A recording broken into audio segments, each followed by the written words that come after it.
Hey folks, welcome back to Stoic Talks. I know what you're going through. You're trying to attract someone's attention, someone you're really into. You did everything you could. You were kind, always there, even sacrificing your own life and priorities just to make them see your worth, to make them choose you. But instead, they rejected you. They became distant, started ignoring you, leaving you feeling like an afterthought. So you made the bold choice to become silent, maybe even walked away, disappearing from their life completely. Now, you might be sitting there, hoping they'll finally take notice, or maybe you found a new independence and are loving it. Whatever the case, you're in this no-contact phase, and staying strong isn't easy. You've already taken the courageous step of pulling back your energy, showing them you won't be taken for granted. But now that ache is creeping in. There's that pull, a longing to reach out, to send just one last message, one last call, hoping they'll finally realize what they lost. But before you undo all your efforts, let me ask you something. Have you become so blinded by your feelings for them that you've forgotten what they've done to you? Take a step back and really look at yourself. They've disregarded your feelings, ignored your worth, and acted as if you were nothing more than a convenience. And you know what? They're still living their life, not stopping to care for your feelings, your worth, or your sacrifices. So why are you still caring for theirs? Ask yourself this: why should they care about you, your worth, your value, if you don't even see it yourself? Why should they respect your boundaries when you're ready to tear them down just to get a crumb of their attention? The truth is, if you reach out now, if you let yourself fall back into old habits, you're not choosing yourself. You're giving up every ounce of strength it took to walk away. If they're not choosing you, then let me ask you, are you choosing yourself? Are you seeing your true worth? Because if you're ready to give in, to throw away everything you've built just for a moment of validation, then the answer is a hard no. So accept this challenge right now and affirm with me. Say it with me, folks. I choose me over contact. Don't just say it. Believe it. Lock it into your memory. Make it your truth. In fact, write it down once and for all, and the place to do it is in the comments. Go ahead, throw it out there for everyone to see. Let them know where you stand, and most importantly, remind yourself. Don't shy away in this moment. Declare it boldly. I choose me over contact. Own it, and let's move forward with strength. As our wise legend Robert T. once said, respect yourself enough to walk away from anything that no longer serves you, grows you, or makes you happy. Think about that. If they don't see your worth, then walking away isn't a loss, it's a victory. When you choose yourself, something powerful happens. Others start seeing the value you've been carrying all along. By walking away and standing strong, you set a standard that demands respect. You're no longer an option. They see you as someone worth fighting for because you finally saw it in yourself first. Now, I know you're feeling that pull, wanting to reach out, but you're determined to hold tight in this no-contact phase. And I'm here to help with a powerful Stoic lesson. Today, you'll learn some Stoic secrets that will make it easier to stay strong through this challenging time, using simple yet powerful tactics. These aren't just lessons in self-control. They're strategies that subtly shift the dynamic, helping them feel the weight of your absence, making them realize what they lost. So stick with me, because these insights will empower you to stand firm and may just get their attention back in a way words never could. Number 1, trust your path. So, folks, the first thing you have to do right now is to trust the path you've chosen And never doubt the power of no contact. It's natural to have that creeping thought, that voice saying, "What if they move on? What if they don't come back?" This doubt is exactly what causes so many people to break no contact, to reach out, to send that one last message, hoping for a response. But that very doubt, that fear, is what holds you back from true strength and growth. If you're questioning whether this is the right move, ask yourself, what has chasing, begging, and proving your worth done for you so far? Did it make them see your value? Did it make them appreciate you more? No. It likely only pushed them further away. No contact is about regaining the power and control you handed over when you prioritize them above yourself. So let that thought die. This path is for you, for your growth, your healing, your self-respect.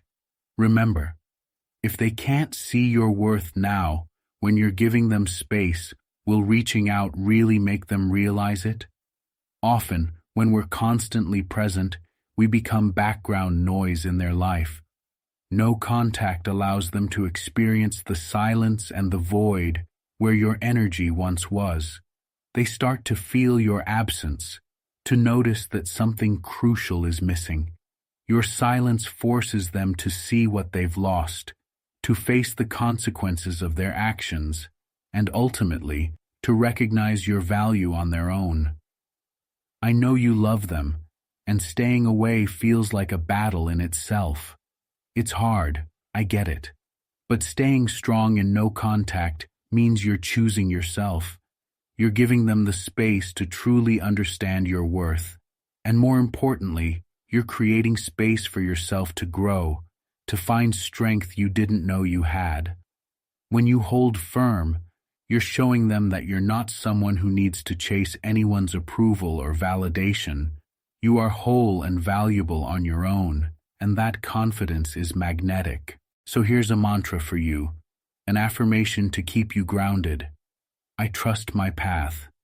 Say it with me now. Write it down. Hold it in your mind. Let it replace any doubts that creep in.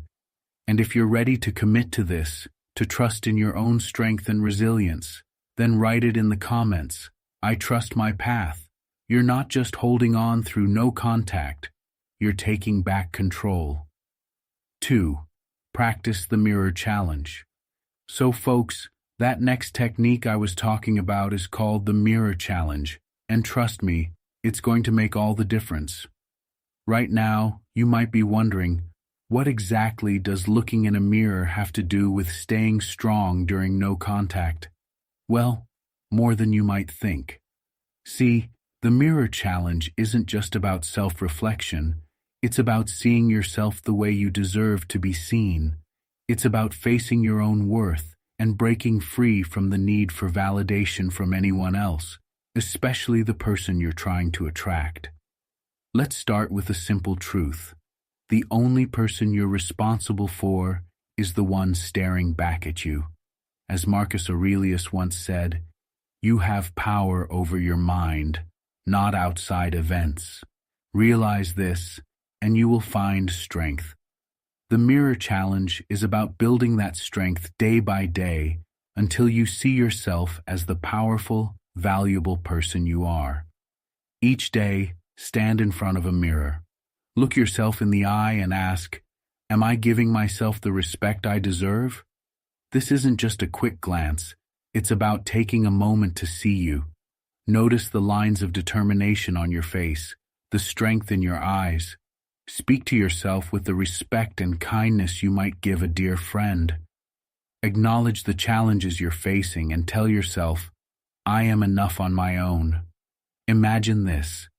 You're looking in the mirror, and for once, instead of seeing every flaw, you see your resilience, your strength. You start seeing the person who has been through so much but is still here, standing tall. That's the power of the mirror challenge. It's not about vanity. It's about reinforcing the truth that you don't need validation from anyone else to see your own worth. Now, I know some of you might be thinking, look in the mirror and talk to myself? That sounds ridiculous. And yeah, it might feel weird at first. You might even start laughing at yourself, which, let's be honest, isn't a bad thing. Humor has a way of softening the edges, making things that seem awkward feel more manageable. Embrace that discomfort, because every time you practice this, you're training your mind to see yourself differently, to trust in your own worth. What if you find it challenging to say kind words to yourself? What if that self-doubt creeps in, whispering, "Who are you kidding?" Well, here's where Stoic wisdom comes in. Remember, Stoicism teaches us that the toughest battles are often the ones we face within. Epictetus said, "First, say to yourself what you would be, and then do what you have to do." You're not pretending to be strong or worthy. You're practicing it until it becomes natural. Think of it this way. Imagine you're a priceless work of art. Every day when you look in that mirror, you're assessing your own value, like an appraiser looking at a masterpiece. You wouldn't look at a painting by Van Gogh or Da Vinci and think, "This needs approval from someone else to be worth something." No, its value is inherent, just like yours. You're priceless, unique, and whole, no matter who else sees it.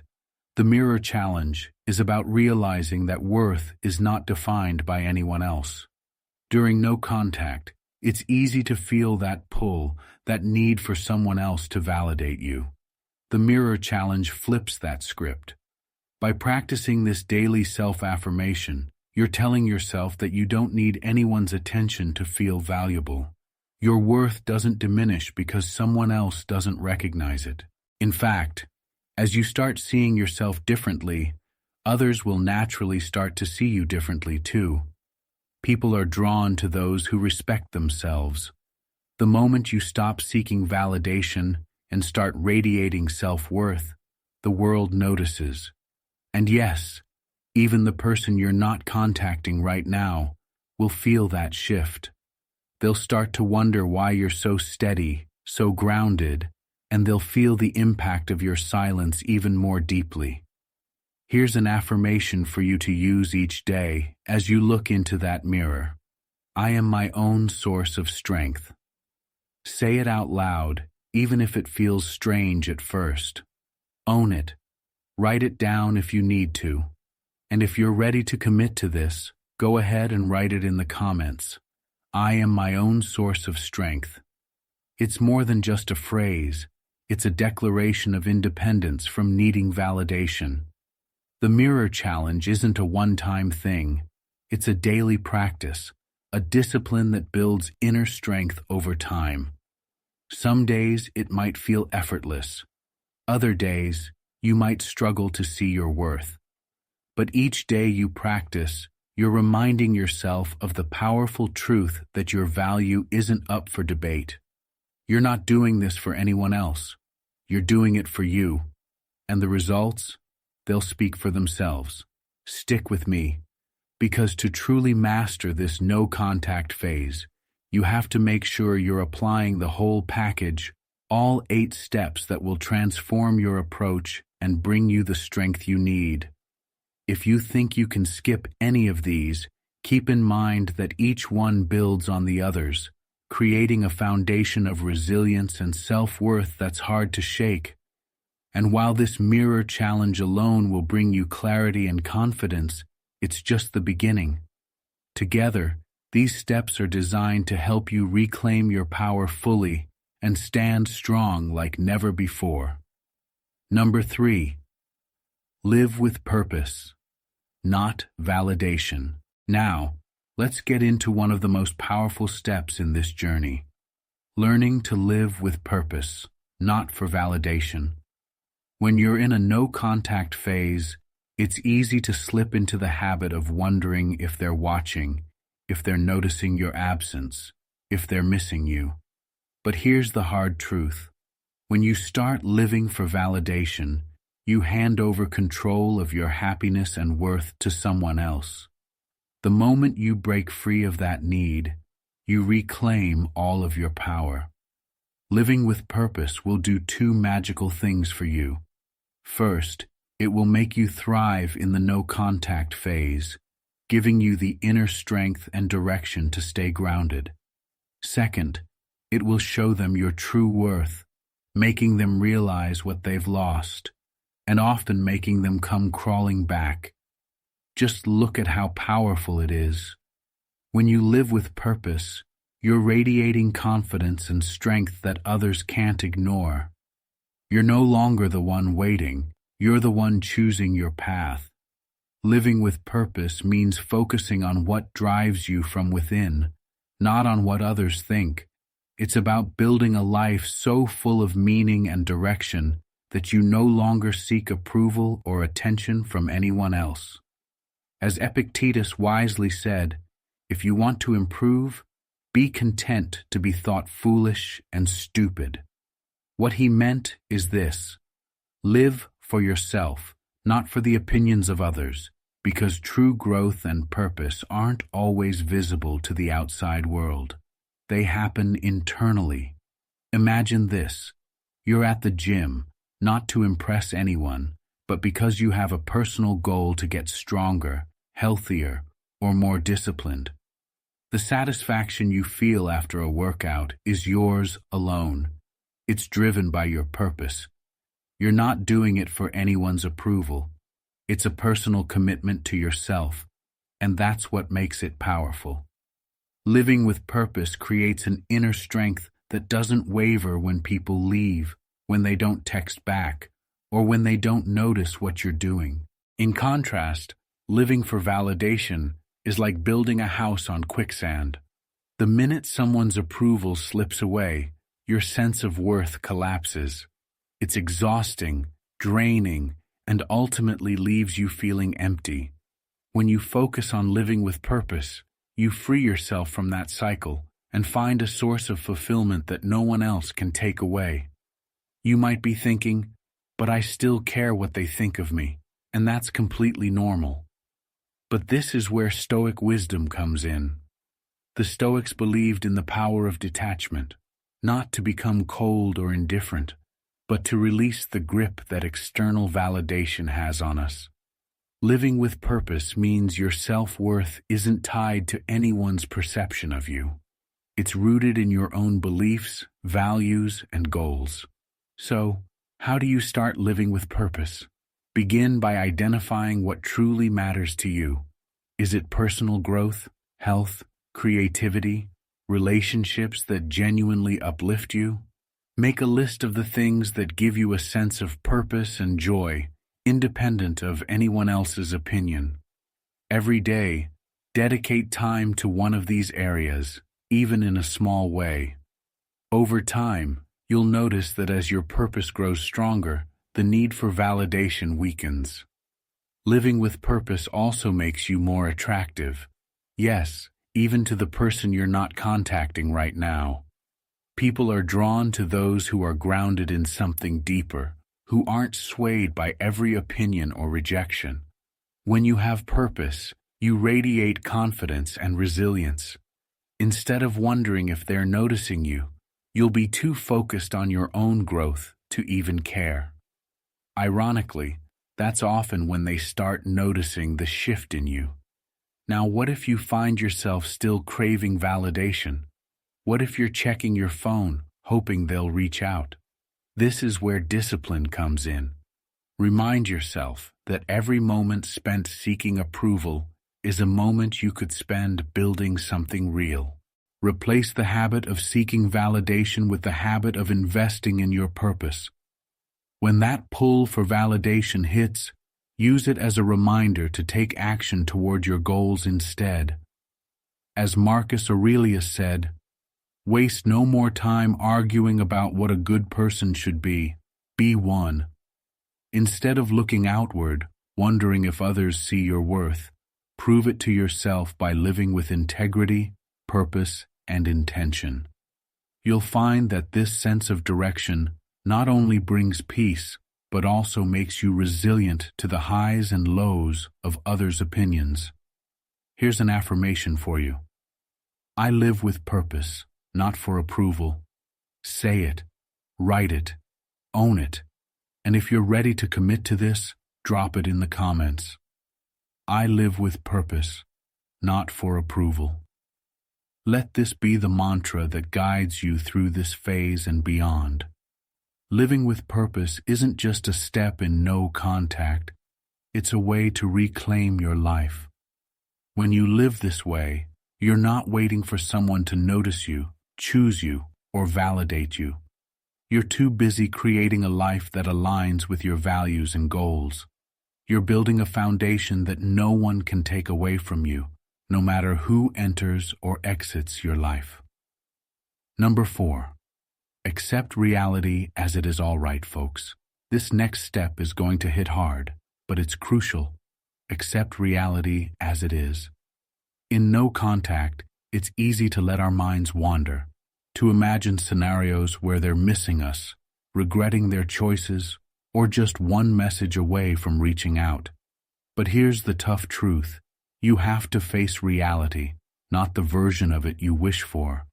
Acceptance isn't about giving up hope. It's about grounding yourself in the present so you can actually move forward, not live in illusions. Right now, reality is this. They're not here. They're not calling. They're not texting. And they're not showing up the way you'd hoped. It's painful, but it's also freeing. Because when you accept this reality, you stop wasting energy on what-ifs and maybes. As the Stoic philosopher Epictetus said, "Don't seek for things to happen the way you want them to. Rather, wish that what happens happens the way it happens. Then you will be happy." Acceptance is your ticket to peace, not because everything is perfect, but because you're strong enough to face the truth. Imagine standing in front of a mirror and seeing a clear reflection of your life as it is right now. No filters, no dreams of how it could be, just the unvarnished truth. It's raw, maybe even painful, but it's also real. And here's the power of it. When you accept things as they are, you can finally focus on what's within your control. You can stop hoping they'll change, stop waiting for things to be different, and start taking control of your own path forward. Now, some of you might think, but if I accept that they're gone, isn't that giving up? No, it's not giving up. It's choosing peace over fantasy. It's choosing to respect your own time, energy, and self-worth enough to stop living for a possibility that may never come. By accepting reality, you're creating space for growth, for new connections, and for self-discovery. You're making room for a life that doesn't depend on someone else's choices. Acceptance is tough, but it's also the foundation of resilience. Every time you catch yourself drifting into thoughts of what could have been, bring yourself back to what is. Remind yourself that every ounce of energy you invest in the past is energy taken away from building your future. You're not here to wait. You're here to live. And that starts by accepting where you are right now.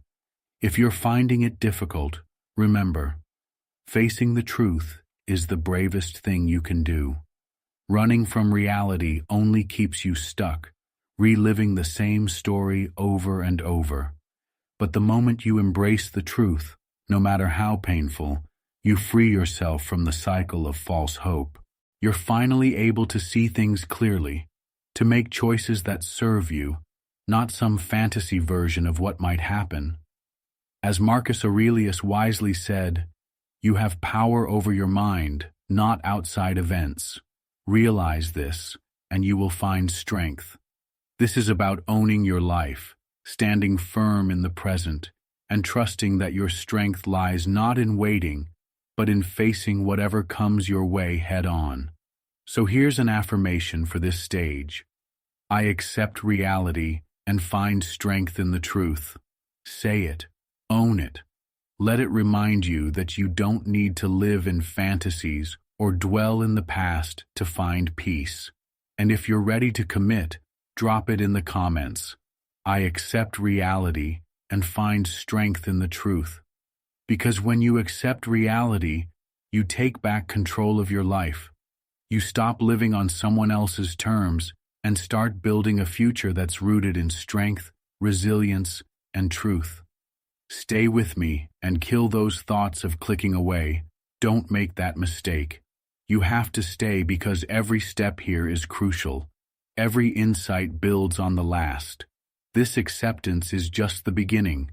The steps ahead will take you even closer to a place of confidence, clarity, and self-worth. Keep going. You're building something unstoppable. Reverse attention focus. All right, folks, I know they're all over your mind. They've probably occupied your thoughts from the moment you wake up to the second you go to bed, and that's exactly why this next step is crucial. Reverse attention focus. Right now, all that energy you're giving to thoughts of them, it's draining you, keeping you stuck, and preventing you from moving forward. And folks, that's got to stop right here, right now. Think about it. Every minute you spend wondering what they're doing, if they're thinking about you, if they're missing you, is a minute you're not spending on yourself. You're handing over your time, your peace, and your focus to someone who isn't even present. This isn't just about letting them live rent-free in your head. It's about taking back the space that belongs to you. Imagine what you could achieve if you redirected all that attention toward your own growth, passions, and dreams. Reversing attention focus doesn't mean pretending they never mattered. It's about choosing to matter to yourself first. As the Stoic philosopher Seneca said, "It is not that we have a short time to live, but that we waste a lot of it." Every thought spent on them is time wasted from investing in the one person who will always be there for you. Imagine you're holding a flashlight in a dark room, and for too long you've been shining it on them, letting them be the center of your mental world. But what if you turned that flashlight back on yourself? You'd start to see parts of your life that need care, attention, and healing. You'd start noticing things you could work on, dreams you could chase, and goals you've put off because you were too focused on someone else. Now, reversing attention focus is easier said than done, right? There's no magic switch to make it happen instantly. But here's the thing. It starts with small, conscious choices. Each time you catch yourself drifting into thoughts of them, consciously redirect that thought towards something you're grateful for or a goal you want to accomplish. Replace every thought of them with a plan for you. It doesn't have to be grand. It could be something as simple as, "Today, I'm going to work on my fitness," or "I'll spend time learning that new skill I've been interested in." And yes, this takes discipline. You'll find yourself slipping back, wanting to check in, wanting to know what they're up to. But each time you reverse your attention back to yourself, you're reinforcing a powerful habit of self-prioritization. Over time, this shift in focus will become natural. You'll notice that the need for their attention fades as your own goals and passions take the spotlight. What if you find it hard to stay focused on yourself? Remember, this isn't about perfection, it's about progress. Even if you manage to redirect your attention just half the time, you're still reclaiming control. Marcus Aurelius said, "The happiness of your life depends upon the quality of your thoughts." Imagine the happiness you could create if your thoughts were fully aligned with your goals, your values, and your dreams. Here's a practical exercise. Every morning, write down 3 things you want to accomplish for yourself that day. Each time your mind drifts back to them, pull out that list, remind yourself of what's really important, and get back to focusing on the steps that bring you closer to your goals. This list becomes your anchor, a daily reminder that you're investing in you. And here's a powerful affirmation for this step. I focus on my growth and my goals. Say it each time your mind wanders, each time you catch yourself giving energy to thoughts that don't serve you. And if you're ready to commit to this, drop it in the comments. I focus on my growth and my goals. Let this be your mantra, a way to pull yourself back to center, to reclaim your focus. Let's move to the next very important step that you regret missing. See this as growth. All right, folks, this step is about shifting your perspective entirely, learning to see this as growth. It's easy to see the no-contact phase as a punishment, a period of waiting and wondering. But what if you flipped that view? What if instead of a painful pause, this phase became a powerful chapter of growth? Imagine that every moment of silence, every urge to reach out, is actually an opportunity to become stronger, wiser, and more resilient. Think of it this way. Growth doesn't happen in comfort zones. Real growth happens in discomfort, when you're stretched, challenged, and forced to adapt. Right now, you're in a place where you're learning to rely on yourself, to build a life that doesn't depend on anyone's attention or validation. As Marcus Aurelius wisely said, "The impediment to action advances action. What stands in the way becomes the way." This phase of no contact, as tough as it is actually the path to becoming the best version of yourself. Imagine a seed buried in the soil. It's in darkness, under pressure, but that's exactly what it needs to sprout. Similarly, this period might feel heavy, like you're in the dark, but it's setting the foundation for growth. Each day you resist reaching out, each moment you choose to focus on yourself, you're pushing your roots deeper, building the resilience you need to truly thrive. Seeing this as growth also means understanding that your pain isn't wasted. Every ache, every moment of longing is a reminder of what you're capable of enduring. It's a sign that you're willing to face difficult emotions without relying on someone else to fix them. And that's powerful. You're proving to yourself that you can hold steady in the face of discomfort, and that strength will carry over into every area of your life. Now, some of you might be thinking, but I don't feel like I'm growing. I just feel stuck. And that's okay. Growth doesn't always feel like progress. In fact, it often feels like struggle. But just because you can't see the change happening doesn't mean it isn't there. Remember, even the strongest trees grow in silence, beneath the surface, long before we see their leaves and branches. Trust that every moment you hold back, every time you choose yourself over them, you're building something real. The Stoic philosopher Epictetus said, "No great thing is created suddenly, any more than a bunch of grapes or a fig. If you tell me that you desire a fig, I answer you that there must be time. Let it first blossom, then bear fruit, then ripen. This phase is your time to blossom. Let it be a season of quiet growth, knowing that the strength you're cultivating now will bear fruit in time." If you find it difficult to see this as growth, start small. Reflect on how much stronger you feel compared to day one. Think about the small wins. Maybe it's one day you didn't check your phone. One moment where you focused on a personal goal instead of wondering about them. Each of these steps is growth, even if it feels small. Here's an affirmation for this stage.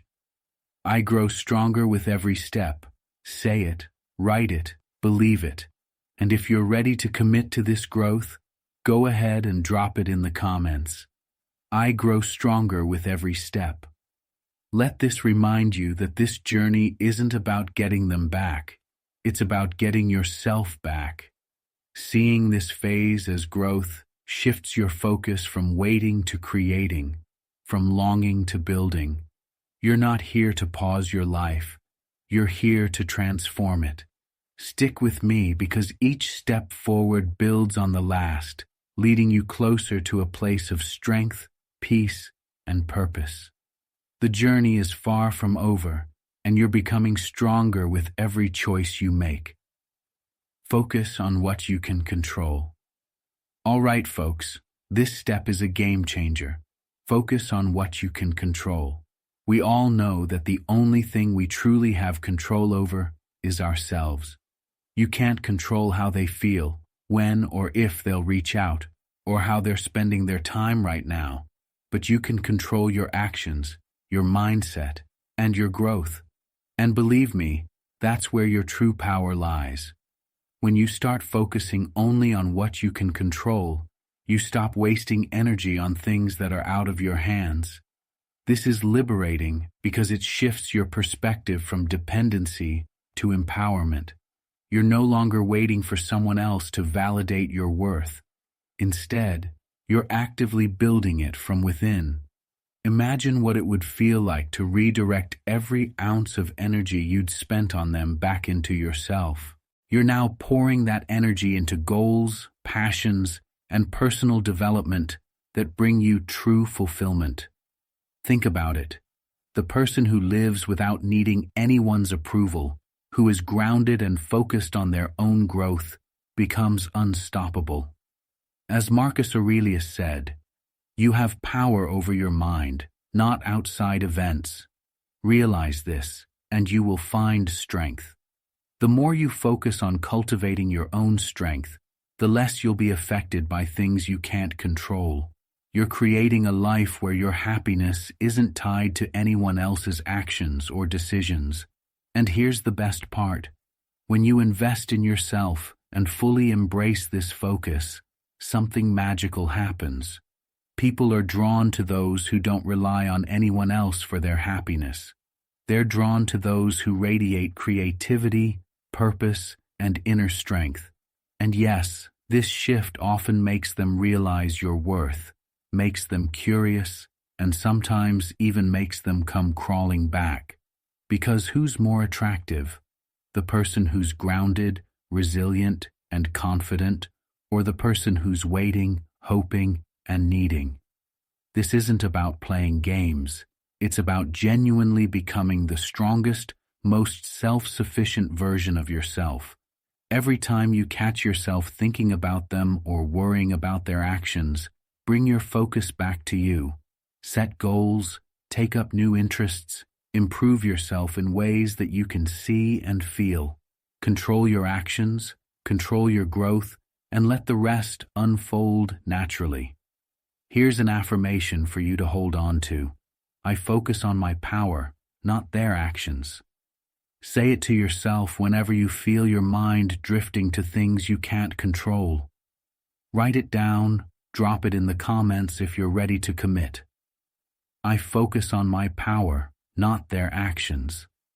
Let it be a constant reminder that your strength is in your control over yourself, not in someone else's response. This step is transformative because it frees you from waiting for external validation. When you focus on what you can control, you step into a whole new level of empowerment. And trust me, that's the most attractive, unshakable place to be. Stick with me, because this journey is building on every step, and each one is bringing you closer to a life where you're fully in control, living with confidence and peace. Turn your pain into power. All right, folks, the true transformative step, turn your pain into power. This step isn't just about moving forward. It's about using every bit of hurt, disappointment, and longing as fuel to become stronger, wiser, and more resilient. And let me tell you, when you learn to channel pain like this, you're not just surviving, you're thriving. This is what makes you magnetic, what turns heads, and what makes people see your true worth. Pain can be a powerful teacher if you let it. Right now, you're holding on to emotions that could weigh you down. But instead of letting pain pull you into despair, use it to build something meaningful. Think about it. Athletes use physical pain to push through barriers. Artists use emotional pain to create masterpieces, and entrepreneurs use setbacks to drive them toward success. You can do the same with the pain you're feeling now. So how do you start? First, acknowledge the pain. Don't ignore it or try to shove it away. Sit with it, understand it, and ask yourself what this experience is trying to teach you. Pain has a way of showing us our deepest desires, fears, and strengths. As the Stoic philosopher Seneca once said, "Difficulties strengthen the mind as labor does the body." Let this difficulty be your training ground, a place to cultivate mental strength and endurance. Imagine this.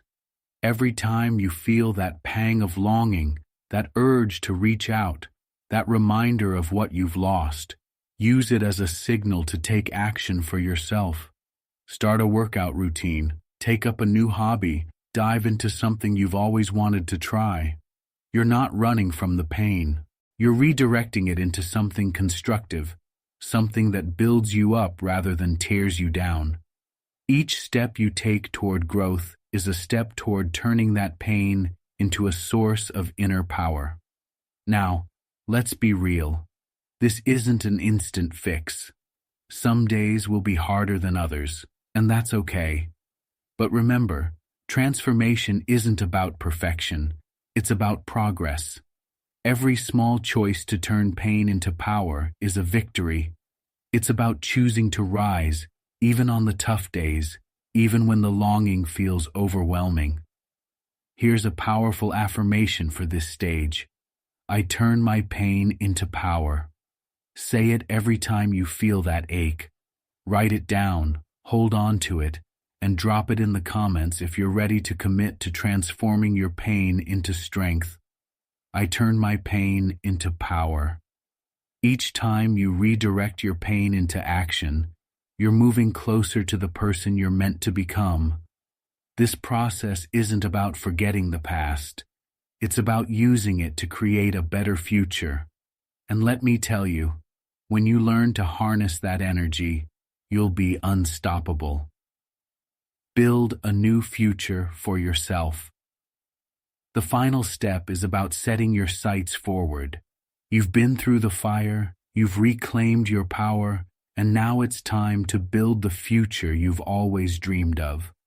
Let me tell you this, the future belongs to those who create it, not those who dwell in the past. You've already done the hardest part, breaking free from the past, and now it's time to focus on the endless possibilities that lie ahead. The future you build doesn't rely on anyone else's actions. It relies on your actions, your decisions, and your vision. Now is the time to envision what you want your life to look like moving forward. Not just in terms of relationships, but in terms of your career, your personal growth, your health, your passions. As we move forward, don't let the past continue to define you. Instead, let it fuel you to create something even better. Every lesson learned, every heartbreak, every challenge has led you here, and now you have the wisdom to build a life that aligns with your true self. And here's an affirmation to keep with you. I create my future, and it is bright. Say it, own it, and write it down. Drop it in the comments if you're committed to building a future that is uniquely yours. I create my future, and it is bright. You're not here just to survive. You're here to thrive.